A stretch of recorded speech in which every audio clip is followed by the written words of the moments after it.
Frankenstein no era solo una parodia en blanco y negro de las antiguas películas de terror.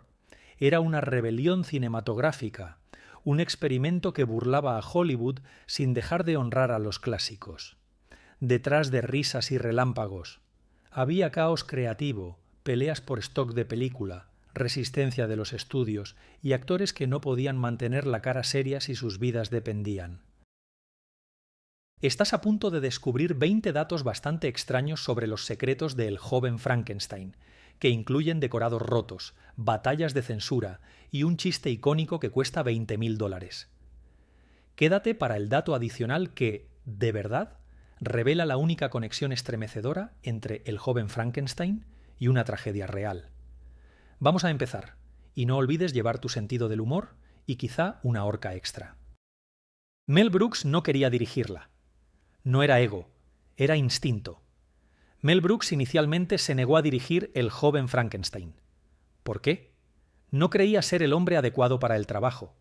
Cuando Gene Wilder presentó por primera vez el concepto durante el rodaje de Blazing Saddles, ni menos, Brooks amó la idea, pero creía que la película necesitaba una voz directorial fresca, alguien que realmente pudiera rendir homenaje a los clásicos de monstruos de Universal. Al final, Gene empujó para que Brooks cediera, y Brooks firmó, pero juró que no la haría si la película fuera en blanco y negro. Esa decisión desataría una amarga, extensa guerra con el estudio. Más adelante, sin embargo. Así que sí, el rey de la parodia casi rechazó su propia obra maestra. No fue confianza, fue creatividad. Precaución. Pero a veces las mejores decisiones provienen de una segunda reflexión. 2. El equipo de laboratorio era absolutamente real. Ese laboratorio que ves en la pantalla, con destellos, palancas en movimiento, no es un simple atrezo. Es historia. Mel Brooks localizó a Kenneth Strickfaden, el mago original de efectos eléctricos detrás de los de 1930. Frankenstein, tan estricto, Faden seguía teniendo todo su equipo guardado en un garaje. Bobinas, tableros de conmutación, el equipo Tesla, incluso los electrodos que brillaban. Brooks alquiló el conjunto para Young Frankenstein y dio a Faden crédito en pantalla con rigor. Algo Universal nunca dio el resultado. Autenticidad, se puede sentir que cada chispa es real. Cada zumbido y cada murmullo provienen de una máquina real que funciona. No era decoración, era electricidad, vivo y chisporroteante como Co-Star. El público rió. Aficionados al terror jadean. Pero el laboratorio no era parodia, era reverencia. 3 resucitados. El maquillaje de Peter Boyle tardó 3 horas y casi lo rompe. Convertirse en Frankenstein no era solo tambalearse y gemir. Peter Boyle pasaba hasta 3 horas al día en la silla de maquillaje, a veces más. El proceso implicaba pegamento para prótesis, tapacabezas y horas de aerografía para lograr ese pálido aspecto espeluznante justo. Pero la peor parte eran las lentes de contacto. Eran gruesas, incómodas y limitadas. La visión de Boyle una vez lo hizo tropezar.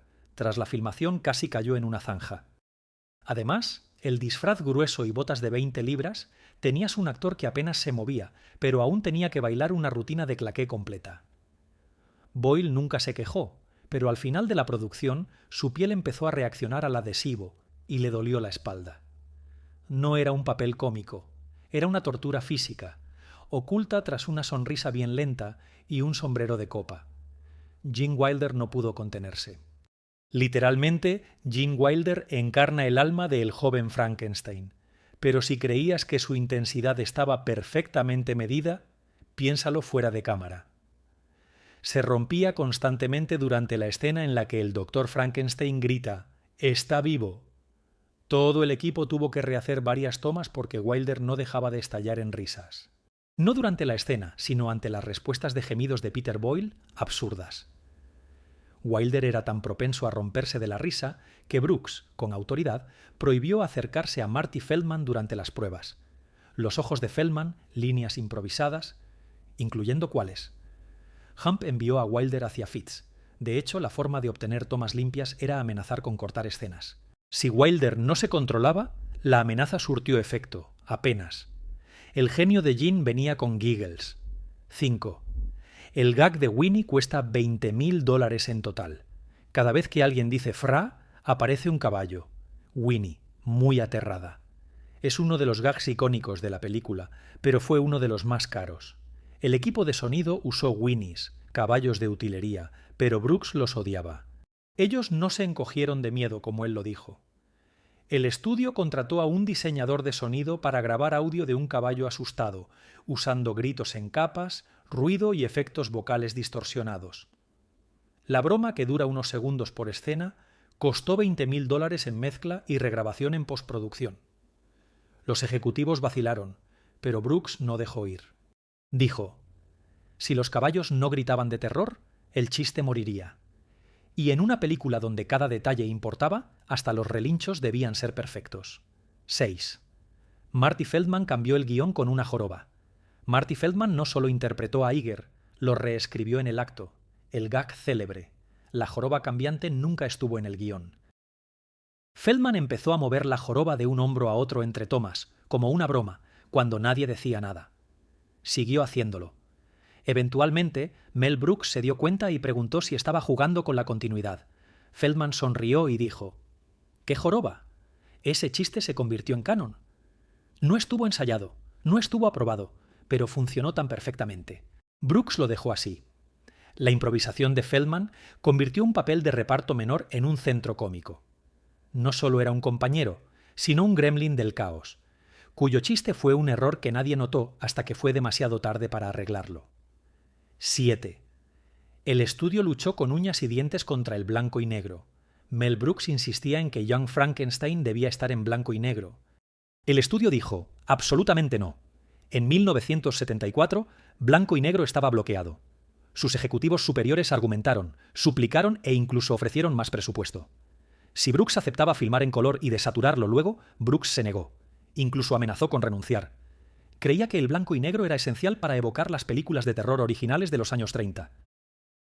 No se trataba de nostalgia, se trataba del tono. Eventualmente, el estudio cedió, pero solo después de que Brooks prometiera no convertirlo en una costumbre. Irónicamente, la apariencia en blanco y negro se convirtió en una de las características más elogiadas de la película, no en un compromiso. Visión 8. Casi se eliminó ese momento inolvidable cuando el monstruo canta Putting on the Ritz. Casi no ocurrió. Mel Brooks pensó que la escena era demasiado ridícula, de verdad. Gene Wilder luchó por ello. Insistía en que lo absurdo era justo lo que necesitaba la película. Escribió cartas largas, suplicó, amenazó con renunciar. Finalmente, Brooks cedió y rodó la escena. Aún así, todavía siguió muy escéptico cuando el público vio al monstruo arrastrarse por el escenario, con frac y cola, poniéndose el atuendo correcto. El teatro estalló de risa. La escena se volvió legendaria, no era slapstick, surreal, genial, y todo dependía de la negativa de un único actor a dejar morir un chiste musical. Entonces Cloris Leachman lo interpretó con una seriedad mortal. Mientras todos los demás se inclinaban hacia lo absurdo, Cloris Leachman, F.R.A. Blocher en persona, interpretó su papel como una tragedia shakespeariana. Leachman creía que la comedia nacía del contraste. Nunca mostró una sonrisa. Nunca guiñó un ojo al público. Ella dio el 100% de intensidad dramática a cada línea, incluso cuando vertía brandy para calmar los nervios. Esa elección ancló al personaje y la hizo más divertida. Detrás de escenas, sin embargo, Leachman volvía loca a la tripulación con lo en serio que se tomaba los ensayos. Ella exigió una sesión privada y exclusiva solo para perfeccionar cómo encendería su candelabro. Pero el resultado, uno de los personajes cómicos más memorables del cine, no se basó en remates, sino en una expresión impasible y una entrega estoica. 10.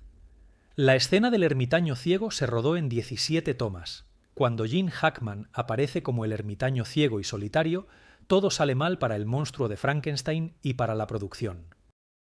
Hackman nunca había hecho comedia antes. Estaba muy emocionado, pero muy intenso. Vertió sopa hirviendo, aplastó su ingle con un tronco y prendió fuego a su pulgar. Cada vez que algo salía mal, el equipo estallaba en carcajadas, especialmente Boyle y Feldman. La escena llevó 17 tomas. Boyle sufrió quemaduras leves, pero Hackman estaba tan comprometido. Él insistió en quedarse para terminar el rodaje. El resultado, una de las escenas más divertidas de la película y la prueba de que la comedia a veces duele, literalmente. Adelante. Dale like y suscríbete porque estamos a la mitad de los secretos más extraños. Esta obra fílmica, enterrada en el sótano de su castillo, desde amenazas de censura hasta incendios accidentales. Lo que viene a continuación es aún más salvaje que lo que has oído hasta ahora. Un incendio casi destruyó el decorado del castillo. La atmósfera gótica del castillo de Frankenstein venía acompañada de un peligro real. Durante la escena en que el monstruo está sujeto a la mesa de operaciones, una chispa de los equipos en funcionamiento encendió una cortina en cuestión de segundos. Las llamas subieron por el costado de la pared. El equipo entró con extintores y apagó las llamas antes de que se propagaran. Pero fue bien serio. Una sección de la pared debió repintarse y la filmación se retrasó mediodía. Mel Brooks se negó a quitarla. Dijo simplemente al equipo de efectos que redujera la tensión y no quemara el lugar. Otra vez. No fue un incendio controlado, sino casi una catástrofe. Pero en un set lleno de relámpagos y locura, quizá eso era solo parte de la magia 12. Una escena eliminada hizo llorar a la audiencia. Hubo una escena en El joven Frankenstein que no fue graciosa en absoluto. Gene Wilder escribió un momento emotivo entre la criatura y un grupo de niños del pueblo, donde la criatura muestra un lado tierno al alimentar aves y tararear. El tono era tierno, casi poético cuando se mostró ante audiencias. Muchos espectadores lloraron. Algunos dijeron que cambió la forma en que vieron la película entera, pero Mel Brooks, tras revisar las imágenes, cortó la escena. Él sintió que interrumpía el ritmo y menoscababa la absurdidad que siguió a Wilder.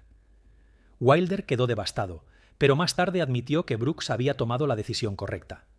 La filmación está perdida. Se cree que fue destruida en edición. Un momento de belleza desapareció como un sueño, no para verse. 13. Zapatos de claqué del monstruo eran talla 19. Cuando Peter Boyle se puso ese traje y empezó a claquear al ritmo de Putting on the Ritz, llevaba zapatos de claqué hechos a medida talla 19. Sí, ¿lo oíste bien? Talla 19. No una marca de zapatos los hizo. El equipo de vestuario tuvo que hacer los zapatos desde cero, con zapatos de payaso alterados y suelas reforzadas para aguantar el peso. Boyle no tenía experiencia en claqué. Ensayó la rutina 3 semanas. Al final, puro oro cómico. Pero entre el peso de los zapatos y las prótesis restrictivas, Boyle supuestamente perdió 7 libras durante el rodaje del número musical. Bailar con talla 19 no es juego, es dedicación con ampollas. 14. Los sensores ya casi mataron el gemido del monstruo. Uno de los momentos más infames de Young Frankenstein es cuando Elizabeth, interpretada por Madeline Kahn, canta ante el monstruo. Interpretada por Madeline Kahn, canta en un encuentro íntimo con monstruo. Sus vocalizaciones sorprendieron a los sensores de la MPAA. Exigieron acortar la escena y reducir el gemido. Mel Brooks se negó. Decía que era demasiado absurdo para ser ofensivo. Al final hubo un compromiso. Se recortaron unos segundos, pero el gemido quedó. Brooks afirmó en entrevista: «Les parecía bien coser personas con restos de cadáveres, pero Dios no permita que una mujer se divierta». La batalla contra la censura fue real y casi silencia una de las bromas muy icónicas de toda la película. 15. Madeline Kahn improvisó su icónica escena de peinado después del encuentro apasionado entre el monstruo y Elizabeth. Su cabello está peinado al estilo de la poderosa onda de choque de la novia de Frankenstein. Ese momento no estaba en el guión. Madeline Kahn lo improvisó. Llegó al set con una peluca blanca con mechones que la hacían resaltar y preguntó: ¿podemos grabar una toma en la que aparezca así? Brooks se rió a carcajadas. Él aceptó de inmediato el resultado, uno de los gags visuales más inolvidables de la película. Elizabeth pasó de socialité recatada a diosa gótica, todo con un guiño astuto. La inmensa habilidad de Kahn para leer el ritmo cómico de una escena la hizo irreemplazable. Ese cabello no era una broma, era un Crown 16. El guión fue escrito en apenas 3 semanas. Pensarías que un guión tan elaborado tomaría meses para escribirlo, pero Gene Wilder y Mel Brooks sacaron el primer borrador en solo 3 semanas. Escribían a ráfagas, riendo, discutiendo, revisando. Muy tarde en la noche, lo más salvaje de ellos manejaba la estructura y marcaba los ritmos emocionales, mientras Brooks añadía el absurdo. Cada escena era debatida, cada línea probada en voz alta. Cuando terminaron, ambos supieron que tenían algo realmente especial. El primer borrador estaba casi listo para la producción. Incluso la broma de "camina así" pasó a la edición final sin cambios, realmente. Una comedia como esta podría parecer sin esfuerzo en la pantalla, pero fue forjada en un torrente incansable de creatividad y cafeína que no se detuvo. 17. Tuvieron que luchar por usar el título Frankenstein. 20th Century Fox no quería llamarlo, en absoluto, Young Frankenstein. Argumentaron que el título sonaba a una secuela o a una película de gatitos. Propuestas como "El hijo de Frankenstein es un tonto", "El doctor está dentro" y "La bestia y yo" se barajaron. Mel Brooks ya las rechazó todas. Insistió en que Joven Frankenstein daba mucho peso y claridad a la película. No era una parodia, era una continuación de la comedia de un legado cinematográfico. Al final, Brooks ganó la batalla, pero solo tras amenazar con irse. Más tarde bromeó: si lo obligaran a llamarlo Frankentonto, habría quemado la bobina. 18. La película Young Frankenstein fue filmada en solo 42 días, a pesar de sus decorados y del detallado diseño de producción. Young Frankenstein fue filmada en solo 42 días. Esos son exactamente 6 semanas. Sin tomas de repuesto, sin relleno. Cada toma fue planeada ya con una precisión militar. Mel Brooks, famoso por espontaneidad, estaba enfocado en la eficiencia aquí por la foto en blanco y negro. La iluminación tenía que ser perfecta. Las escenas se planearon y ensayaron durante horas antes de que la cámara rodara. Boyle y Wilder entrenaban como actores de teatro. El horario fue brutal, pero dio energía a la película, un caos controlado que hizo vibrar cada instante, no solo eficiente, sino legendario. El reparto entero ya se reía entre tomas y luego lloraba cuando las cámaras no rodaban. El elenco compartía un ritmo emocional extraño, risas incesantes, seguidas de momentos de profunda y silenciosa reflexión. Gene Wilder supuestamente lloró tras rodar su escena final, abrumado por lo especial que se sentía la película. Peter Boyle describió el rodaje como un sueño que sabía que llegaba a su fin. Mel Brooks dijo después que nos reímos tanto en ese set de rodaje que nos dio pena cuando terminó. La comedia une a la gente, pero Young Frankenstein creó algo más profundo. Una familia de inadaptados, raros y genios de la comedia. ¿Quién habría sabido que lograrían hacer caer un rayo? 20th. La película casi se estrenó en color después de aquello. En un giro extraño, varios directivos insistieron en colorear Young Frankenstein tras su estreno. Creían que la película podría verse en color para más gente. Mel Brooks estaba furioso. Emitió una nota pública amenazando a cualquiera que alterara la copia. Jugar con blanco y negro es como volver a pintar. ¿La Mona Lisa?, dijo él. El plan fue descartado. Brooks se aseguró de que cada impresión llevase una cláusula de hierro que prohibiera por completo la coloración. No era nostalgia, de hecho, era integridad. Hasta el día de hoy aún, Frankenstein joven permanece intacto, como debe ser. Dato adicional, el rugido del monstruo se basó en gritos reales de una sala psiquiátrica. Los rugidos que oyeron durante la película no eran solo audio de stock. Procedían de un sonidista escalofriante. Don Hall, según se dice, usó grabaciones archivadas de pacientes de un hospital psiquiátrico de los 40, grabadas para trauma de guerra. Los sonidos fueron editados y bajados de tono para crear gruñidos primitivos de la criatura. Mel Brooks estaba inquieto, pero al final lo dejó creer. Le dio al monstruo un dolor más profundo y humano. El resultado fue un paisaje sonoro inquietante, no solo fantasía, sino dolor real, de verdad. Es realmente el corazón que late bajo la comedia, no ficción, ecos de la realidad. El joven Frankenstein nunca fue solo una parodia. Fue una resurrección reverente, cuidadosamente erigida sobre los huesos del horror clásico, animada por un rayo cómico y sostenida por el amor profundo de sus creadores.